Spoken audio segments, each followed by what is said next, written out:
El tema que hoy queremos tratar es cómo enfrentar las tentaciones.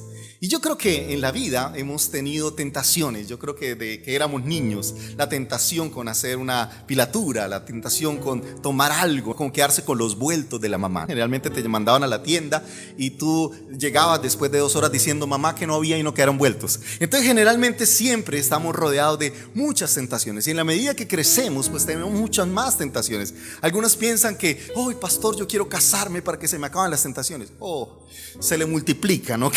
Entonces lo que estamos hablando es que las tentaciones es algo que nos van a acompañar en todo el proceso de nuestra vida y van a estar con nosotros y todo el tiempo vamos a estar siendo tentados por diferentes circunstancias. Ahora, ¿cuál es la diferencia entre la prueba y la tentación?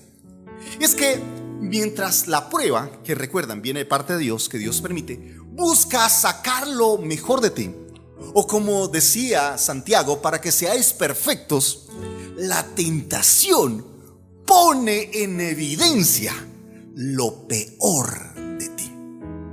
Entonces, mientras la prueba busca que tú seas mejor, y para eso cuando tú vas al colegio y tienes exámenes, la idea de los exámenes, de las evaluaciones, la idea de la dificultad de los trabajos, la investigación, es para que tú crezcas. La tentación, por el contrario, pone en evidencia nuestra naturaleza pecaminosa. Y para entender la tentación, el proceso y al final tener unos consejos. Hoy es una predicación muy sencilla, muy práctica, pero que le voy a dar algunos consejos al final que nos van a ayudar a cómo enfrentar las tentaciones. Y para entender esa palabra, vamos otra vez a Santiago, el capítulo 1 nuevamente, pero esta vez vamos a leer del versículo 12 al versículo 15. Dice, dichoso el que resiste la tentación, porque al salir aprobado recibirá la corona de vida que Dios ha prometido a quienes lo aman. Que nadie al ser tentado diga, es Dios quien me tienta. Recuerden, Dios prueba, pero Dios no tienta. Dice, porque Dios no puede ser tentado por el mal, ni tampoco tienta Él a nadie. Todo lo contrario, cada uno es tentado cuando sus propios malos deseos, o en Reina Valera dice concupiscencias, es una palabra que no la sabe nadie. ¿Cuántas veces usted ha usado concupiscencia en la vida? No. Entonces la palabra concupiscencia viene una palabra griega que es epitumía, y la mejor manera de traducirla, y por eso leo otras versiones y no necesariamente Reina Valera, pero es más para ayudarnos a entender. A veces sí uso Reina Valera, pero en este caso es más claro acá cuando dice, cuando sus propios, dice, malos deseos lo arrastran y lo seducen. Luego, cuando el deseo ha concebido, engendra el pecado, y el pecado, una vez consumado, da a luz la muerte. ¡Wow! Entonces, lo que nos dice aquí Santiago es que el origen de la tentación, o cómo llegamos a caer en la tentación, es que la tentación, ¿cómo sucede? La circunstancia puede ser externa, puede ser cualquier cosa, puede ser Satanás que te presente, puede ser el mundo que te presenta, puede ser tú mismo que busca, pero la ocasión puede ser externa. Pero lo que detona la tentación, lo que hace que se vuelva atractiva, no es lo externo, es lo interno. ¿Qué es lo que al final seduce? ¿Lo externo? ¿La fotografía? ¿El video? ¿El comentario? Hagamos este torcido para tener esta platica. ¿Eso es lo que seduce? No. Es en la ocasión externa. Siempre van a haber tentaciones, siempre van a haber momentos en la vida, circunstancias para pegar. Pero el problema no es la tentación. El problema no es la muchacha mal vestida que uno dice hay que reunir platica para ver si se le compra algo de ropita, ¿verdad? O algo así. Recuerdo estando en Medellín, estaba en una iglesia muy, muy grande, y realmente cuando me tocaba a mí dirigir la alabanza, la adoración, eso fue hace muchos años, era muy joven. Recuerdo que todo el tiempo desde que me paraba ahí yo cerraba los ojos, y no por espiritualidad, es por evitar las tentaciones, porque en Medellín todo ese montón de mujeres con prótesis y de pronto muy poquita ropa, pues era muy complicado. ¿Y tú cómo vas a adorar al Señor en semejante circunstancia, en semejante mundo de silicona? Pero lo que está diciendo es que es muy, muy difícil. Y claro, pues era una iglesia grande donde pues va todo tipo de personas, pero al final el problema no solo son ellas, el problema soy yo. Mire, recuerdo uno de mis profesores que creo que admiro muchísimo, es de las personas que he conocido más inteligentes. Hay muchas personas inteligentes, pero esta persona creo que tiene su cociente intelectual un poco más elevado. Es una persona muy brillante, es una persona muy, muy letrada. Y recuerdo alguna vez estamos viendo con él una materia que se llama Cosmovisión Cristiana y nos pidió llevar la revista Semana de la semana. Recuerde que la revista Semana, pues en esa época ya ha cambiado un poco, ya se ha vuelto más politizada, pero generalmente toca los temas del país. Entonces nos dijo, bueno, el lunes lo espero con la revista para que analicemos el pensamiento de la sociedad, el pensamiento que está ocurriendo en nuestro mundo, en Colombia o en nuestro país. Y entonces todos llegamos con la revistica y cuando llegó la de él encontramos que la revista del profesor estaba recortada y estaba con unos parches en blanco. Y entonces empezamos a tomar el pelo, profe, estaba haciendo tareas o algo así. Y entonces él nos dijo, mira, él es holandés. Él dijo, cuando yo era niño, cuando era adolescente, mi gran problema fue la pornografía. Y la pornografía colombiana es más o menos sana, la pornografía europea es muy fuerte, muy pesada.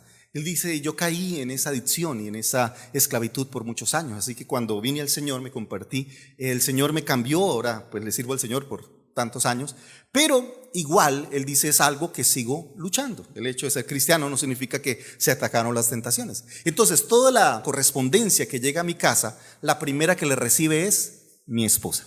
Entonces si mi esposa ve que la publicidad tiene demasiado sensualidad o sexualidad, entonces la recorta. Ahora, la recorta siempre y cuando no dañe el contenido, ¿no? Porque recordad, yo iba leyendo y entonces ¿ahora qué hago? Entonces, si daña el contenido, entonces le pega un sticker blanco. Y si no daña el contenido, pues la recorta, o si es una hoja, pues la quita. Ahora, él me dijo, y esto no lo hago para que ustedes lo hagan, es porque es mi lucha y no quiero caer en la tentación. No quiero que nada de eso me distraiga o me afecte. Y no estoy diciendo, ustedes pueden hacerlo porque tal vez ustedes ven esa publicidad y entienden, no quedan ahí presos en ese mundo de pornografía. Pero en mi caso, por ser algo que yo luché cuando era muy joven, quiero evitar que vuelva a caer en eso. Entonces, el problema no era la revista, aunque obviamente hay mucha sexualidad en este mundo, hay mucha sensacionalismo, hay mucha exposición de los cuerpos, hay mucha exposición del pecado que parece estar a mano. Pero el problema no es lo de afuera, el problema ¿dónde es?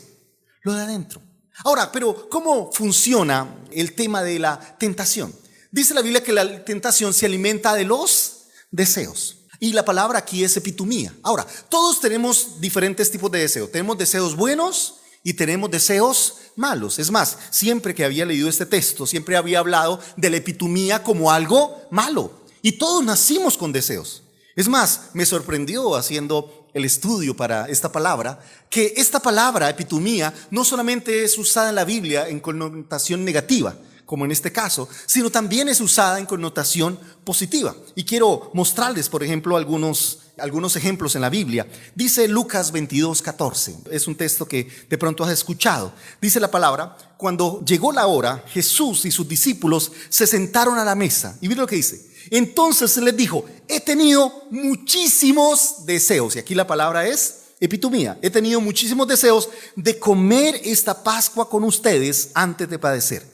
Pues les digo que no volveré a comerla hasta que tenga su pleno cumplimiento en el reino de Dios. Entonces, ¿qué está diciendo Jesús? Yo había deseado estar con ustedes. Este momento de tener la cena, de tener la Pascua, es algo que yo había deseado. Y eso se llaman buenos deseos. Cuando tú tienes deseos de orar, cuando tú tienes deseos de buscar de Dios, cuando tú tienes deseos de cantar, cuando tú tienes deseos de amar a tu esposa, de ser fiel, de ser el padre, jugar con tus hijos, esos se llaman buenos deseos y son deseos que son positivos. Por ejemplo, cuando tú tienes el deseo, no sé, de hacer ejercicio, de estudiar, son cosas que van a ser positivas, o de prepararte en el seminario bíblico. Lo que estaba diciendo es que uno tiene buenos deseos y que tiene malos deseos. Por ejemplo, otro ejemplo de buenos deseos está en Filipenses capítulo 1 verso 23, y este es un pasaje que aquí alguna vez estudiamos, cuando el apóstol Pablo dice, estoy dividido entre dos deseos. Dice, quisiera partir y estar con Cristo, lo cual sería mucho mejor, o después dice, o estar con ustedes y seguir ayudándole en su fe. Entonces, ¿cuáles eran los deseos de Pablo? Estar con Cristo, que dice es muchísimo mejor, ese es un deseo, o el deseo de poder estar con ustedes y seguir ministrando la palabra. Esos son los dos deseos. O sea, y Pablo sabía que podía pasar una de las cosas, o podía morir o podía quedar en libertad y seguir predicando la palabra del Señor. Pero ahí estamos hablando dos deseos, y son deseos buenos o malos. Estar con Cristo o estar predicando son deseos buenos. Entonces todos en la vida tenemos deseos. Ahora, ¿cuál es el problema? El problema no son los deseos buenos. El problema son los deseos malos. Mire, si tú pones dos niños de 2 años a bañarse, no sé, en una tina, sin ropita, ¿hay algún peligro? ¿Qué es lo que puede pasar? Que se echan agua, que no van a querer salir, que bueno, van a empezar a jugar de una manera impresionante.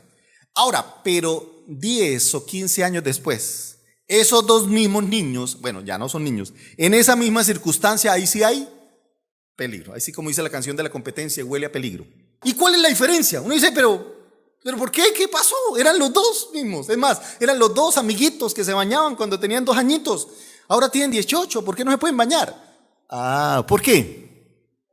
Porque ahora hay una epitomía pecaminosa. Hay una naturaleza pecaminosa. Donde ya han acumulado en esos años, ¿qué? Malos deseos. Entonces el problema no es bañarse, no se me sigue explicando. El problema no es el cuerpo desnudo. Recuerda que Dios nos creó al principio en el Edén, estaban y dice, y no se avergonzaban. ¿Cuál fue el problema? ¿Por qué el Señor tuvo que vestir al hombre y a la mujer? ¿Por qué? Porque a partir del pecado ya empezaron a ver ¿qué? Malos deseos. Ahora, el deseo por una mujer no es el problema. Fuimos creados con deseos, ¿sí? No es que eso sea pecado. El tema es que ese deseo, ¿con quién debes satisfacerlo? Con tu esposa. Dice Cantares, calma la sed. O sea, es normal tener sed con el agua de tu propio pozo. Me encanta cómo lo ilustra de esa manera. O sea, que tengas deseo de estar con una mujer, pues eso es normal. Me preocuparía si no lo es, o si es del mismo sexo, o con otras cosas. O sea, que tengas deseo por una mujer, pues es normal. El tema ¿cuál es? ¿Con quién calmas esos deseos? Porque la persona que Dios diseñó para calmarla es tu esposa. Ahora, si eres soltero, pues ni tu novia ni nada, ¿ok? El tema es aprender a esperar en el Señor y entender que todo tiene un tiempo y una recompensa. ¿Cuántos dicen amén? Entonces, lo que estamos diciendo es que todos nacimos con deseos. ¿Está claro hasta ahí? Deseos buenos y deseos ¿qué? Malos. Ahora, ¿cómo caemos en la tentación? Entonces, ¿cómo es el proceso? Y aquí me encanta que Santiago lo pone de una manera muy gráfica. En primero, la tentación arranca por algo que nos llegó a los sentidos. ¿Qué significa? Algo que tuviste, algo que tú oíste, algo que tú tocaste, no sé. O sea, los sentidos activan algo. Tú recibiste una información, ya sea un video que no deberías ver, ya sea un comentario que no debías haber escuchado, ya sea, o sea, todo lo que tus sentidos captan. Ahora, hasta ahí es normal. Recuerden lo que el Señor dice, cualquiera que mira a una mujer para codiciarla ya adulteró con ella en su corazón. Y muchos hombres me han preguntado, pastor, ¿cuándo es pecado? ¿Cuando uno mira una vez o cuando mira 2 veces?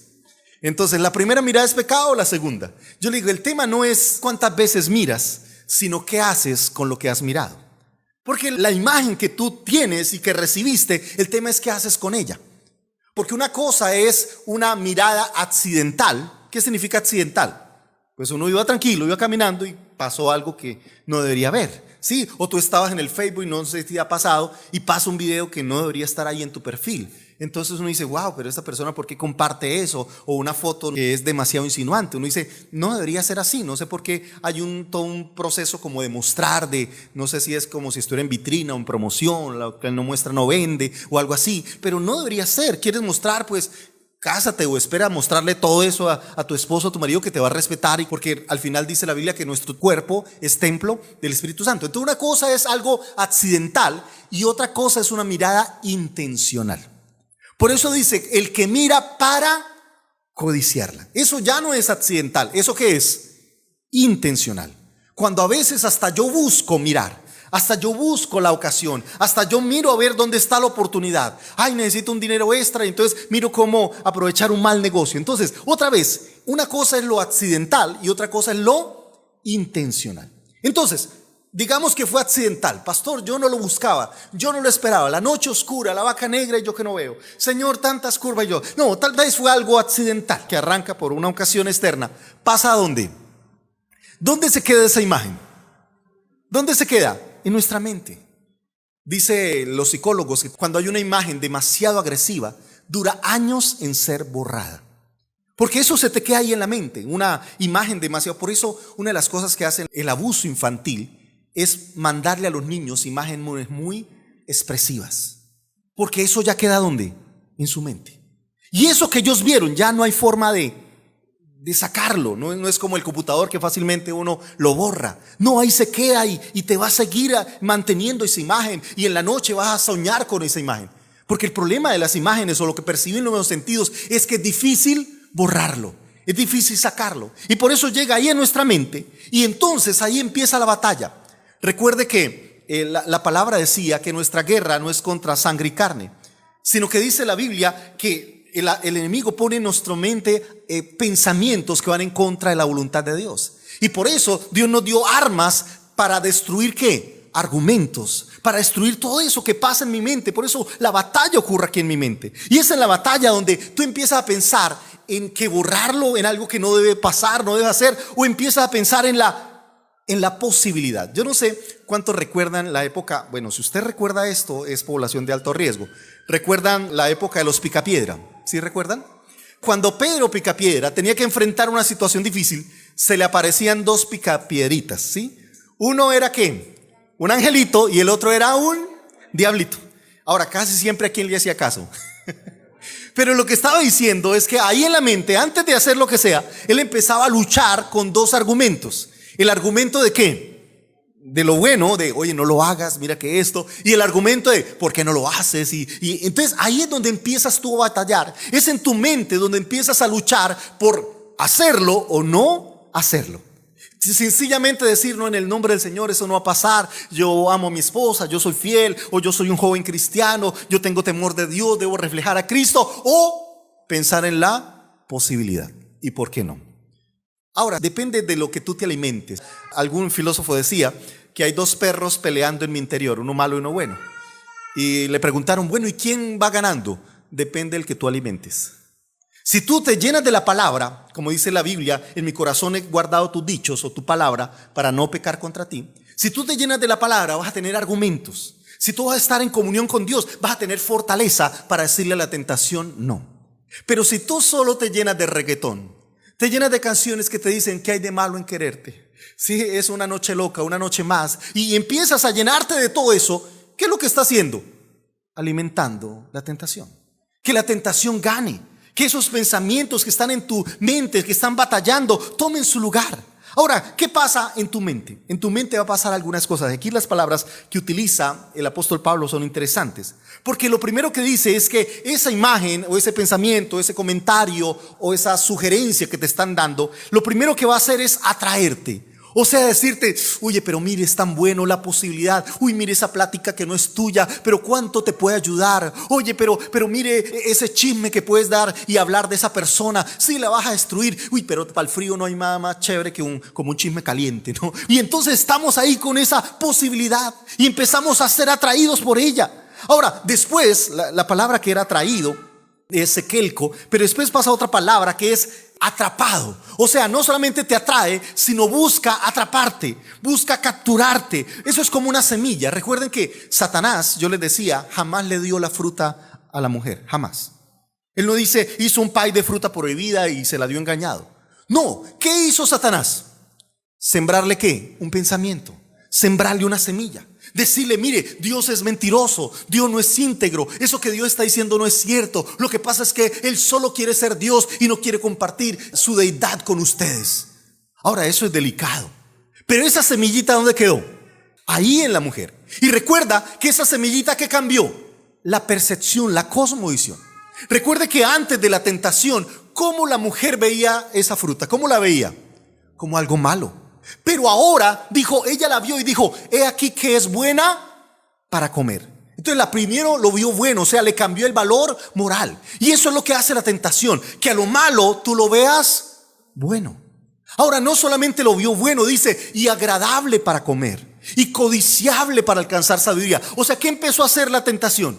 Atraparla, a seducirla, a decirle, no, yo necesito eso, porque si yo no la tengo, si yo no la como, dice, codiciable para alcanzar la sabiduría. Y eso es lo que busca, decirle, no, yo necesito desahogarme de eso, yo necesito ser atrapado por esa circunstancia.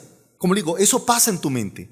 Pero una vez que la tentación ha ganado, dice la Biblia, cuando pasamos a aceptar la tentación, dice la palabra de Dios ahí en Santiago, el versículo 15, dice, los malos deseos, dice, luego cuando el deseo ha concebido. Y aquí la palabra es como embarazarse. Ahora, ¿cómo ocurre el embarazo? El embarazo es cuando un agente externo, que se llama espermatozoide, se une con el agente interno, que es ¿qué? El óvulo. Cuando las dos cosas se unan, toman ¿qué lugar? Dice, en ese momento, esa concepción, dice, da a luz ¿qué? El pecado. ¿En qué momento es pecado? ¿Cuando yo hago el acto? No. ¿Qué dice la Biblia? Cuando uno mira a una mujer para codiciarla, o sea, para dejar o satisfacer su deseo. Cuando tú unes el deseo con el pensamiento, en ese momento se vuelve pecado. ¿Está claro hasta ahí? Entonces, la tentación en sí no es pecado. O sea, cuando está afuera no es pecado. ¿Cuál es el pecado? Cuando entra. Cuando las dos cosas se unen. Cuando la invitación externa, cuando el agente externo llega y haya cabida en tu corazón. Cuando tú empiezas a maquinarlo, cuando tú empiezas a imaginarlo. Porque muchas personas dicen, yo nunca le he sido infiel a mi esposa. Sí, tal vez físicamente, pero en tu mente, ¿cuántas veces no hemos sido infieles? ¿O cuántas esposas no le han sido infieles a su esposo? Y uno dirá, no, físicamente nunca, pastor. Sí, pero cada vez que vea la novela está ahí deseando, mirando, ay, si yo fuera ella, ay, si yo tuviera a ese hombre, ay, ¿verdad? Cuando permitimos que eso externo se una con mi pasión, con mi epitomía, cuando yo dejo que esas dos cosas se entrelacen, en ese momento se forma el pecado. Por eso la palabra dice, el que mira, para. Por eso no es una mirada accidental, es una mirada ¿qué? Intencional. Cuando yo permito que eso externo llegó a mi vida, se meta y sacie mi apetito de naturaleza pecaminosa. Ahora, ¿pero qué pasa? El tema es que el pecado no se queda ahí. ¿Qué va a buscar el pecado? El pecado va a buscar que tú lo lleves a la práctica. Dice, y el pecado siendo consumado da a luz la muerte. Ese es el problema. Que una vez que tú caes en la tentación, no solamente esa tentación te aparta de Dios, sino la tentación te mata, la tentación destruye, la tentación te arranca del propósito perfecto de Dios. Recuerden que la prueba que te busca, la prueba busca que tú llegues a ser como Cristo. La tentación, que es lo que busca, alejarte, apartarte. Recuerde que Satanás vino para matar, ¿qué más? Hurtar y destruir. Y cuando tú permites que la tentación haya cabida en tu corazón y satisface los deseos de tu epitomía, esa epitomía tuya está ¿qué? Destruyendo tu vida espiritual, tu relación con Dios, pero te está destruyendo a ti mismo. Mire, voy a poner un ejemplo muy sencillo. Recuerde que el apóstol Pablo alguna vez dijo que hay muchos tipos de pecados, pero que cuando uno cae en la fornicación, en el adulterio, dice contra su propio cuerpo pecas. O sea, te estás haciendo daño a ti mismo. No solamente le estás haciendo daño a tu esposa, no solamente le estás haciendo daño a tu familia, no solamente estás haciendo daño a tu economía, aún tú mismo te estás destruyendo, porque te alejas de Dios, porque estás destruyendo los propósitos de Dios para tu vida. Entonces por eso ese es el problema de la tentación, que la tentación busca llevar a que te alejes de Dios. Mientras la prueba busca llevarte a que estés cerca de Dios, a que seas más como el Señor, la tentación busca todo lo contrario. Ahora, pero la pregunta es, bueno, ¿qué hacemos, pastor? ¿Cómo resuelvo? Usted ya me dijo lo que me está pasando, pastor, pero ¿cómo salgo de aquí? Quiero dar rápidamente, perdón por el tiempo, 6 consejos muy rápidos, ¿ok? Muy sencillos. La primera, la Biblia nos invita a huir de la tentación. Y por eso quiero poner como 3 palabras, las primeras 3 en C. La primera es, corre por tu vida. O sea, corre de la tentación. La palabra del Señor dice en 2 de Timoteo, capítulo 2, verso 22, dice, y me encanta esta versión, esta es la NTV, dice, huye de todo lo que estimule las pasiones juveniles. O sea, huye de ese video que no te va a bendecir. Huye de esas fotografías que no glorifican el nombre de Dios. Huye de todos esos chistes que son demasiado morbosos y sexuales. Huye de todas esas películas, de esa información, de esos amigos que te invitan a las cosas malas, que te llevan a cosas que no están bien. Huye de esos que te dicen, hagamos trampa. Huye de esos que te dicen, robémonos esto, hagamos esta maldad. Oye, todas esas personas, huye de ellas. No digas, no, yo soy fuerte, pastor, eso mis amigos no me van a hacer daño, eso yo los controlo. Oh, pastor, tranquilo, yo no tengo por qué tener buenos amigos, yo puedo estar con ellos tan malos, pero no me va a afectar. No. La Biblia no dice, sé fuerte, no dice qué, corre de ellos. Porque el problema no son tus amigos, el problema no es que te dicen, ¿cuál es el problema? Tú eres el problema. Hay un adagio popular o una frase popular que decía, el que tiene rabo de paja no se acerca a la candela. Y por eso tú tienes que correr, huir. Déjeme contar una historia. Se cuenta que alguna vez un rey estaba buscando un conductor para su carruaje porque su conductor de confianza había fallecido. Entonces él necesitaba un nuevo conductor. Ahora, el tema es dónde conseguir un conductor de esa confianza, que él pueda entregarle su vida, porque recuerden que los carruajes antiguos no es como ahora que tú ves cómo va manejando el chofer. No, en esa época tú vas en una cápsula donde tú no ves lo que está pasando al frente. O sea, en últimas le estás dedicando tu vida a la persona que está manejando. O sea, en esa época, pues el que manejaba el carruaje llevaba todo el control. O sea, si lo lleva a un despeñadero, los que están adentro no se enteran. Cuando ellos ven, entonces necesitaba a alguien de mucha confianza. Entonces el rey dijo, para este cargo que le pago muy bien, le voy a pagar muy bien, pero quiero entrevistarlo personalmente porque va a ser mi conductor de confianza. Y este rey solo hizo una pregunta a todos los entrevistados. Si tuviéramos que pasar por un despeñadero, ¿a qué distancia pasaría del despeñadero? Y entonces llegó el primero, que era un joven muy atrevido, así era un loco de extremo. Él dijo, mire rey, a los 5 centímetros y tranquilo, fresco, que no te pasa nada. Yo soy un buen conductor, yo puedo pasar ahí, mire, pegadito, es más, con una llanta en el aire y no le va a pasar nada. El rey dijo, gracias, pero no me sirve. Y pasó el siguiente, que se enteró lo que dijo el anterior. Dijo, no rey, no, yo sigo a 1 metro, rey, a 1 metro de distancia del despeñadero. El otro dijo, no, a 2 metros, y cada uno le iba agregando. Y el rey ninguno le servía. Es más, alguien dijo, a 100 metros. Y el rey dijo, no me sirves. Hasta que llegó una persona mayor y le dijo, rey, yo estaría lo más lejos posible. Y él dijo, eres el conductor. El tema no es de distancia, el tema no es de metros, el tema es de ¿qué? Actitud.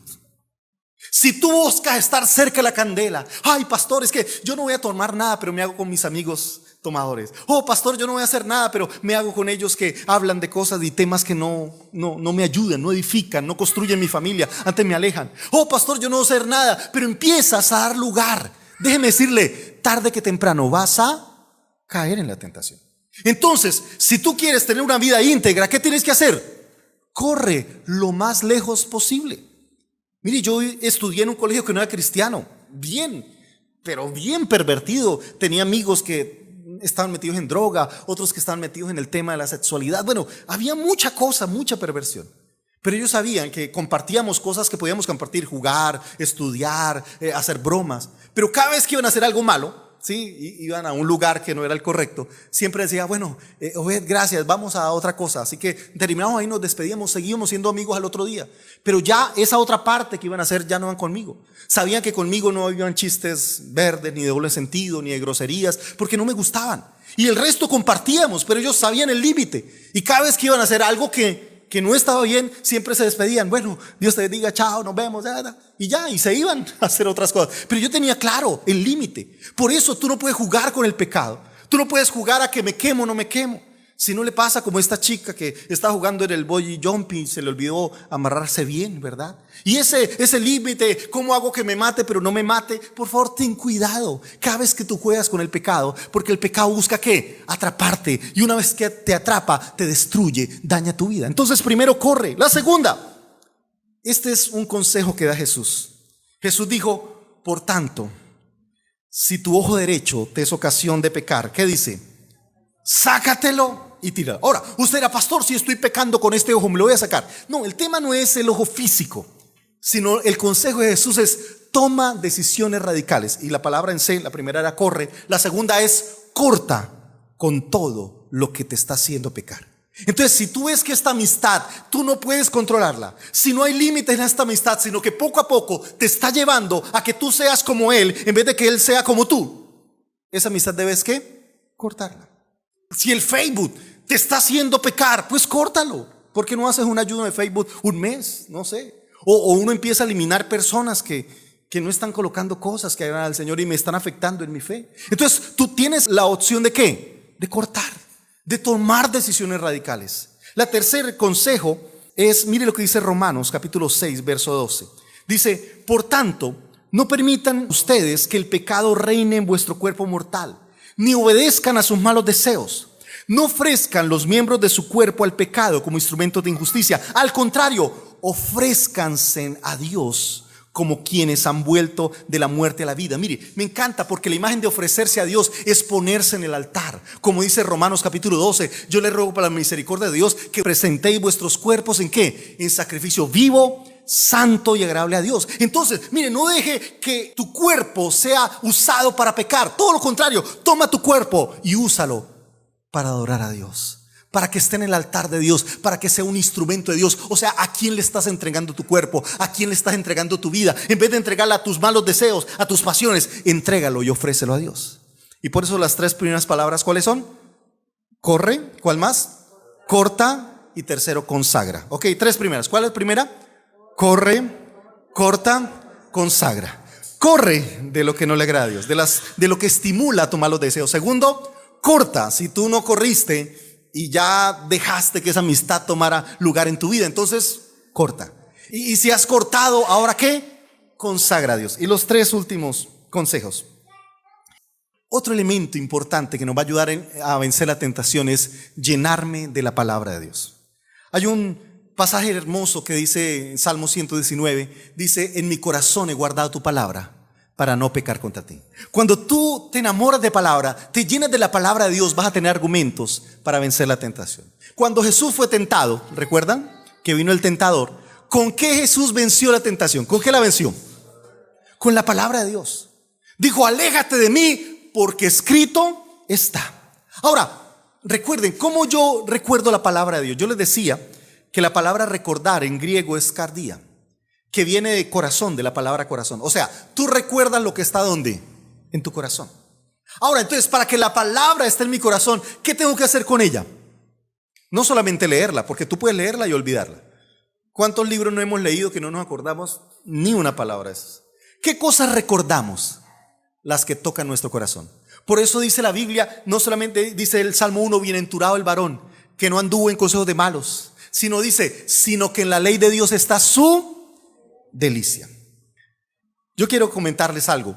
Yo soy malo para los nombres, no sé por qué no me grabo ninguno. Mire, a mí me acaban de decir el nombre y a los 5 minutos, ¿cómo se llamaba? O sea, de verdad, me cuesta. Mi esposa sí se sabe todos los nombres de todo, ella es la que me sopla. Es la que me dice en medio de la oración, se llama tal.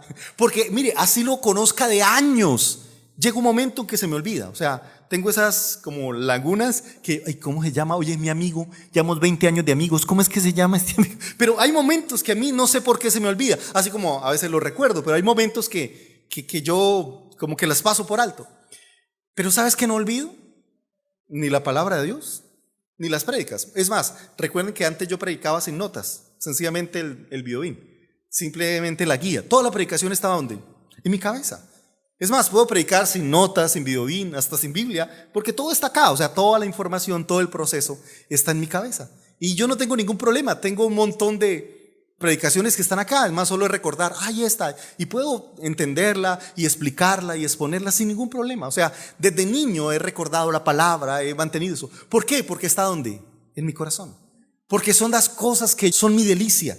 Y cuando de pronto escucho una palabra que Dios me habla o estoy leyendo y de pronto Dios me aclaró algo, oye, eso se queda en mi corazón, que nunca se me olvida. O sea, lo que no me pasa con los nombres, lo que no me pasa con la fecha, los cumpleaños, eso. O sea, lo que no me pasa con los demás, con la palabra, por favor, siempre está ahí en mi corazón. Como que una vez que llega, no se olvida. Una vez que queda, ahí queda grabada. ¿Por qué? Porque es mi delicia.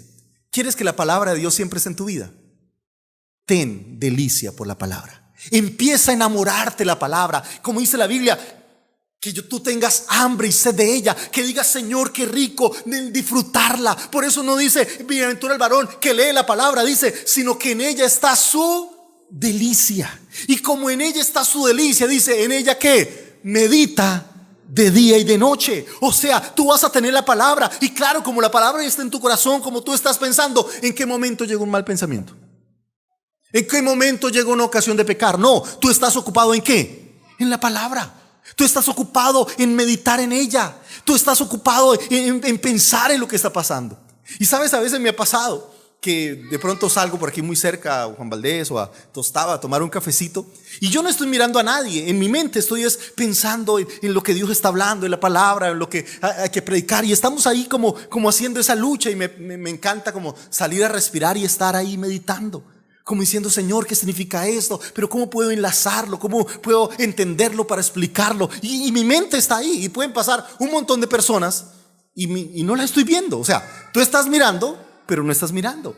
Porque estás, ¿qué? ¿Ocupado en qué? En la palabra de Dios. Cuando tú haces de la palabra tu delicia, ella llenará tu vida y te dará la fortaleza, te dará los argumentos para vencer toda tentación. ¿Cuántos dicen amén? Amén, denle un aplauso al Señor. El otro consejo, entonces ya vamos, los tres primeros, rápido.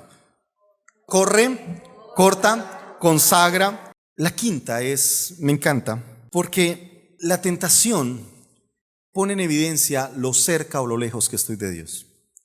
Y si algo me ayuda a vencer la tentación, es lo que yo he llamado mantener bueno, ahí sí estaría la C, una comunión con Dios.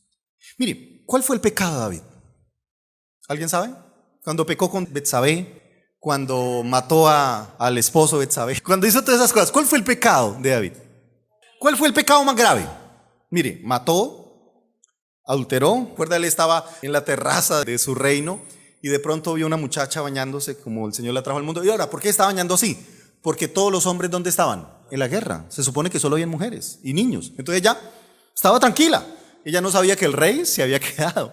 Y claro, él la vio ahí bañándose y le entró unas ganas de bañarse también, pero acompañado, ¿no? Otra vez buscó satisfacer su deseo, otra vez su epitomía. ¿El problema era la mujer? No. ¿El problema cuál era? Era él. Por eso cuando él confiesa a Dios, él le dice, pero es que estas mujeres de ahora que vienen no tienen cuidado. Una toallita, una cortinita, pero ¿cómo va a hacer eso? No, él dice, el problema no es ella. ¿Tú ves que en el Salmo 51 alguna vez David la menciona a ella? No, él dice, fue mi pecado, mi perversión, fui yo, Señor. Entonces, ese es el tema, que el problema del pecado es que a veces buscamos justificarlo. Ay, pastor, es que tú no sabes que la circunstancia de Dios, una cosa llevó a la otra, es que fue una noche loca, no, David dice, fue mi pecado. Pero ¿cuál fue el pecado más grave de David? ¿Cuál fue? Pensamientos. Bueno, una cosa es lo que nosotros digamos y otra cosa es lo que Dios dice. ¿Les parece? Yo quiero que vayan conmigo al segundo libro de Samuel.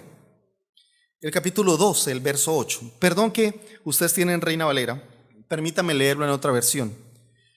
El Señor le dice, te di el palacio de tu amo y puse sus mujeres en tus brazos. También te permití gobernar a Israel, le está diciendo Dios a David. Dice, y por si esto hubiese sido poco, te habría dado mucho más. Verso 9, ¿por qué entonces? Y mire esto, aquí está la clave. No dice pecaste, adulteraste. No dice mataste, dice, ¿por qué entonces despreciaste la palabra del Señor, haciendo lo que me desagrada? O sea, lo que le está diciendo Dios a David es, ¿por qué me despreciaste a mí?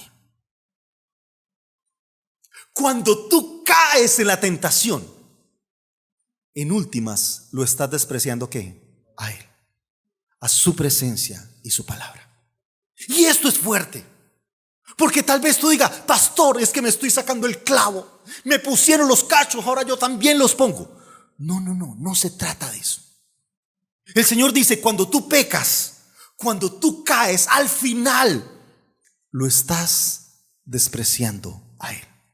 Estás diciendo, Señor, no me interesa ni tu palabra, ni tus deseos, ni tu propósito. Yo voy por los míos. Y lo que el Señor le está diciendo, porque mire, sí, yo sé, tú podrías justificarte. Ay, pastor, es que la oportunidad estaba. Ay, pastor, es que tú no sabías la necesidad en este verano que estoy pasando. Ay, pastor, tú puedes tener muchas razones. Que la vida, que las circunstancias, que tu esposo, que tu esposa. Tú puedes tener muchas excusas. Pero yo quiero preguntarte, ¿cuántas veces Dios te ha fallado? ¿Dios merece que tú le falles? ¿Dios merece que tú te apartes de su palabra? Dios merece que tú lo ignores. Dios merece que tú lo ofendas de esa manera. Dios lo merece. Y es lo que el Señor le está diciendo eso. David, no solo pecaste con esta mujer, no solo pecaste con su marido, pecaste contra mí. ¿Me estás despreciando a mí? Y yo creo que ese es lo fuerte de la tentación. Cuando tú te dejas seducir en ella, al final, ¿a quién estás afectando? A Dios. Mire, eso es como si tú vas a pecar y de pronto en un momento sale ahí, en el lugar donde vas a pecar, la foto de tus hijos y de tu esposa. Wow, ¿eso qué hace? pararte en seco. Bueno, espero, si no tienes conciencia, antes la volteas, ¿no? Pero es eso. Al final, de quien te estás alejando es de Dios. Por eso, recuerdan la oración de David: no me eches delante de ti, no alejes de mí, ¿qué? Tu Santo Espíritu. David entendió que el problema de su pecado no era simplemente haber caído con Betsabé, haber matado a Urias. No, el problema de su pecado es que lo estaba alejando ¿de quién? De Dios. Y eso es lo que el Señor está diciendo. Cada vez que tú caes, cada vez que tú te dejas seducir, cada vez que permites que la tentación haya lugar, al final, al que estás afectando, al que estás rechazando, ¿es a quién? A Dios. Y por eso el Señor le dice a David: David, tú, ¿por qué me despreciaste a mí? Si yo te lo he dado todo, si te puse ahí, nadie te conocía ni en tu familia. Recuerda que no eras nadie. Yo te puse en ese lugar. Yo te di todo lo que hubieses querido. Es más, si me pides más, yo te doy más. ¿Por qué me estás despreciando? Así que cada vez que llegue la tentación a tu vida, pregúntate: ¿esa tentación merece que tú desprecies a Dios? ¿Esa tentación merece que tú lo ofendas a Él? ¿Esa tentación merece que tú le digas: Señor, no me interesa nada de lo que tú tienes para mí? No te quiero, no quiero tu palabra, no quiero lo que tú tienes para mí, tus propósitos perfectos no los quiero. Cada vez que llega una tentación a tu vida, pregúntate: ¿esa tentación vale la pena? ¿Esa tentación vale la pena arriesgar tu comunión con Dios? Hacer que Él se aleje de ti sabiendo que a Dios le debes la vida. Sí, tal vez la relación con tu esposa no sea la mejor, tal vez la relación con tu esposo no sea lo mejor, tal vez tu situación económica no sea la mejor, tal vez la situación laboral no sea la mejor. Pero yo te pregunto: ¿y Dios? ¿Te ha fallado alguna vez? ¿Te ha mentido alguna vez? ¿No te ha bendecido alguna vez? Si vivimos por sus múltiples bendiciones, si hemos sido bendecidos con toda bendición espiritual, si hay alguien que merece nuestra devoción, si hay alguien que merece nuestra santidad, es nuestro Dios, es nuestra gratitud a Él. ¿Cuántos dicen amén? Y por último, yo pregunto: ¿por qué una mujer arriesga su cuerpo, arriesga su salud para tener un hijo? ¿Por qué lo hace? Por la recompensa. Mire, el proceso del parto es de lo más doloroso. Pero ¿por qué ella aguanta ese dolor? ¿Por qué aguanta toda esa, toda esa sensación y circunstancias tan difíciles? ¿Por qué lo hace? Por la recompensa. ¿Ella en qué está pensando? En el bebé. Es más, desde que está en el vientre busca tomarle fotos. Y desde ya, si es como mi esposa, ¿a quién se parece? Sacó la nariz, ay no, igualito a. Sí, pero ya quiere saber. Porque ella no está pensando en cuántas estrías están saliendo. No está pensando en cómo su cuerpo va a ser de mamá tan querida, mamá tanque. Uy, I'm sorry. Y dice: ¿por qué ella arriesgó eso? Porque dice: cada vez que veo a mi hijo, digo, valió la pena. Y hay otras que dice: y yo quiero otro. Porque ella está pensando en qué. En que esa sonrisa, en que esos ojos, en que ese bebé que está por ahí corriendo y molestando, uno dice: valió totalmente la pena. ¿Sabes? Déjeme terminar con esto. Mire cómo arranca el verso 12, y con esto quiero terminar. Dice Santiago, capítulo 1: dichoso el que resiste la tentación. ¿Por qué? Porque al salir aprobado, dice, recibirá la corona que Dios ha prometido a quienes lo aman. Cada vez que tú resistas, que tú digas: pastor, si estuve a punto, uy pastor, por poquito. Cada vez que tú resistas y seas victorioso, créame, Dios te va a dar una recompensa. Mire, permítame hacer una interpretación de Génesis 3. Yo sé que le he dicho tantas cosas que le he cambiado su manera de pensar de ese pasaje, pero permítame agregar una más. Dios no crea nada malo, si me voy a entender. El problema no era la fruta. El problema que era que Dios le dijo: no la tome, o por lo menos no todavía. Yo estoy seguro que si el hombre y la mujer hubiesen resistido la tentación, Dios lo hubiese premiado, tal vez dándole otra, o tal vez diciéndole: ahora sí la pueden tomar. Eso es como la sexualidad. El problema no es la sexualidad, el problema es que hacerlo antes de tiempo. Ese es el problema. Dios desea que nos deleitemos en lo que nos ha dado, en nuestro cuerpo, en nuestra vida, que podamos satisfacer nuestros deseos, pero en todo en su lugar. Entonces yo creo que el Señor lo hubiese recompensado, no sé, o permitiéndoles probar esa fruta y haciéndolos crecer en ese conocimiento también del bien y el mal, pero sin pecado. O otro premio, pero yo creo que Dios es un Dios que premia. Por ejemplo, en el caso de Jesús, ¿recuerdan cuando Jesús enfrentó la tentación?